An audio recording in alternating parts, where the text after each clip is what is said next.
This is the Kitchen Sink WP Podcast, episode 357. I program my home computer. We have a server crash, 404 error, page not found, links aren't working, system is crashing, system is crashing, system is crashing. Your old HTML website, barely alive. We have the technology. We have WordPress. A new website, better than it was before. Better, stronger, faster.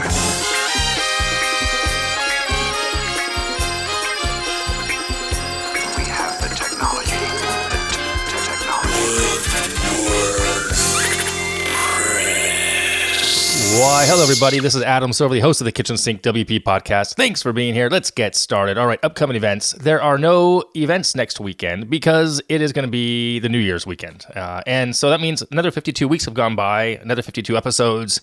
It is crazy. Time is flying right by. Feels kind of good finally. I feel good about 2021 coming up. I hope you are as well.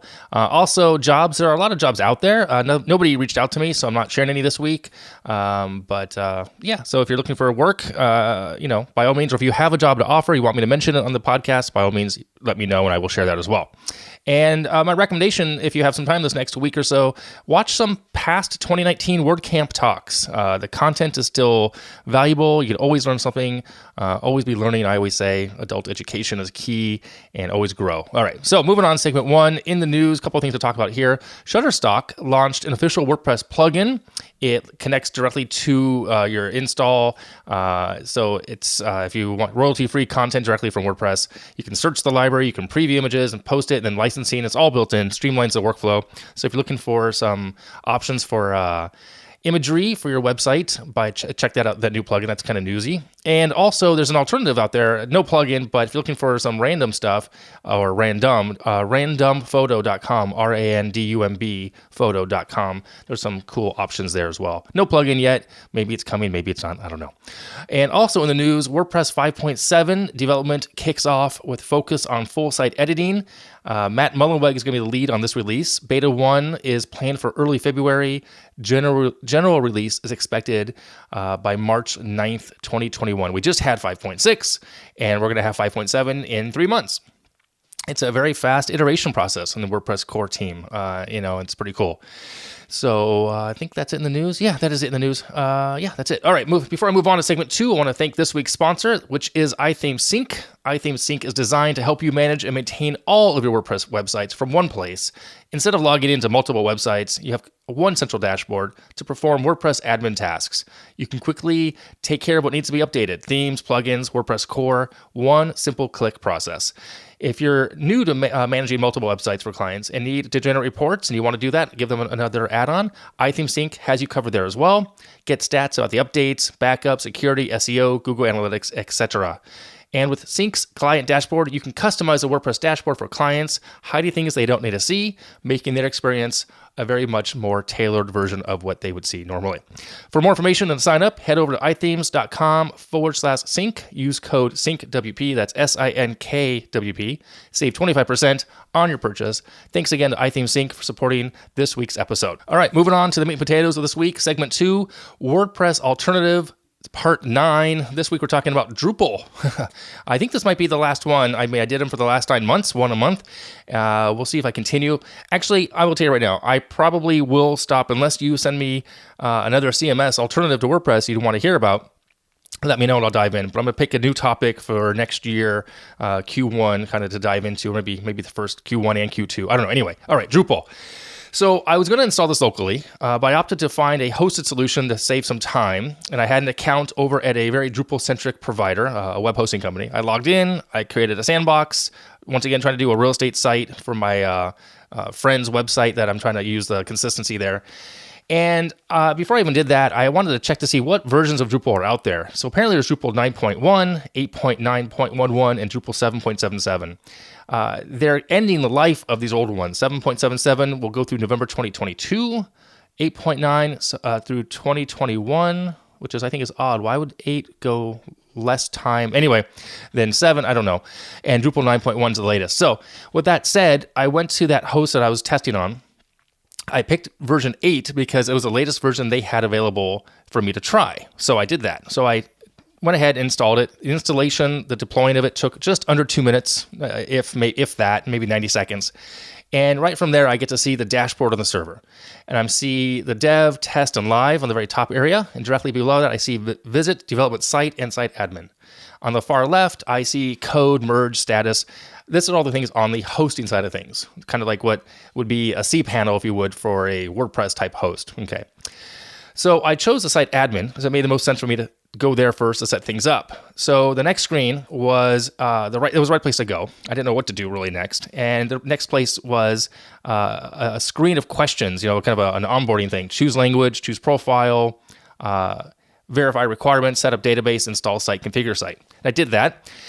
So then choosing the demo, went ahead and grayed out the rest of the other options. I figured I'm going to pick the demo version of this to kind of see what content comes in automatically. And it actually saved a ton of time. After that, I got another onboarding sequence of things to do. Site name, email address, maintenance account, password, and that was it there. And then once that was done, the site was loaded. It looked great, honestly, from the get-go. The demo content was a magazine style, but I figured I could change that out, and put in the real estate things that I want to put in. So I thought, so now I wanted to poke around and do that. And first and foremost, I wanted to change the theme. So I'm still logged in, and I could see an area called Manage and Shortcuts and my username, and Manage was active, and the sub area showed Content, Structure, Appearance, Extend, Config, People, Reports, and Help. I went to Appearance. I wanted to go download a theme. There were 2,930 to choose from. I typed in a keyword called Real Estate, found one I wanted to try, and I downloaded the zip. And then it took me a while to figure this out. I had to head back to the admin of the host to run an update for me to have the ability to upload and link to the theme itself. I can either upload it like a zip file, or I can link to it by copying and pasting it.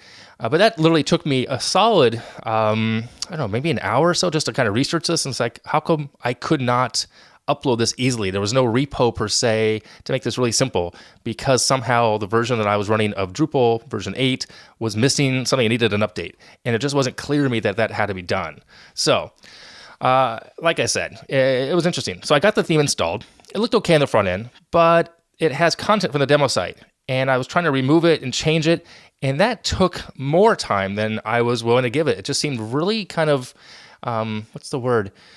Not clunky, I guess, or just not intuitive of how to do these things. So spending some time, and I spent probably at least a couple hours, 2-3 hours over the past few days.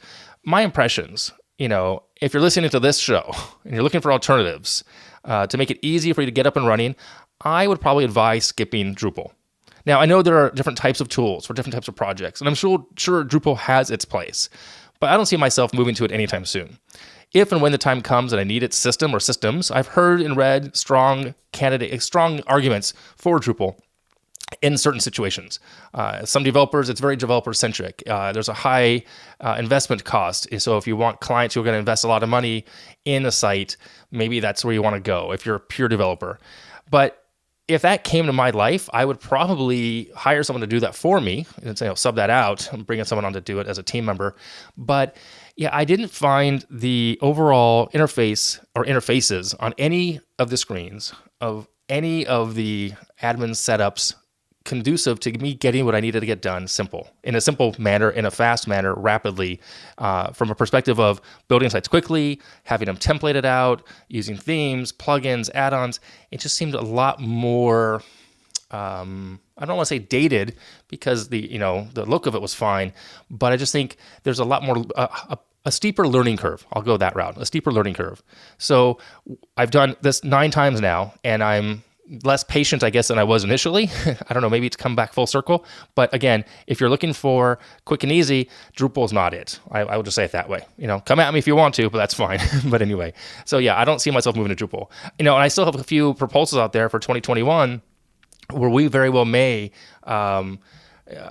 get people leaving Drupal and coming over to WordPress. So there's that. So. All right, that is it for this episode. Oh, I'm sorry. That is it for that segment. Moving on to segment 3, Tip and Tool of the Week. This week's tip is over at wizardzines.com. They're programming zines by Julia Evans. It's, remember zines, magazines? It's like the old school version of people did their own magazines when desktop publishing came out way back in the day. Pretty cool. She's selling these zines, and they're pretty cool. I don't know how to explain them. Programming zines. Their black and white ones are free. You can buy the color ones to print off. And they are like bite-sized command line, bite-sized Linux, bite-sized networking, bite-sized bash. So they're magazines or zines with about technology. They're pretty cool, shortcuts and whatnot. So check them out. They're really affordable. She had put out a tweet last week during the holidays or during, I think, maybe Cyber Monday for pay what you want kind of thing. So I jumped in on that. And they're pretty neat. Check them out over at wizardzines.com. I don't know Julia. I just think they're really kind of neat. So check that out. Okay, I think that's it. Yeah, that's it this week. If you have any questions, go ahead and send it in via email, adam@kitchensinkwp.com, or use the speak pipe function on the website. Thanks to iThemeSync for sponsoring this week's show. If you want to support the show, you can become a Patreon over at kitchensinkwp.com/Patreon. You can sponsor the show. There's a form on the website. Thanks for listening. See you next year. Now go out and do some awesome things with WordPress. All right? Bye-bye.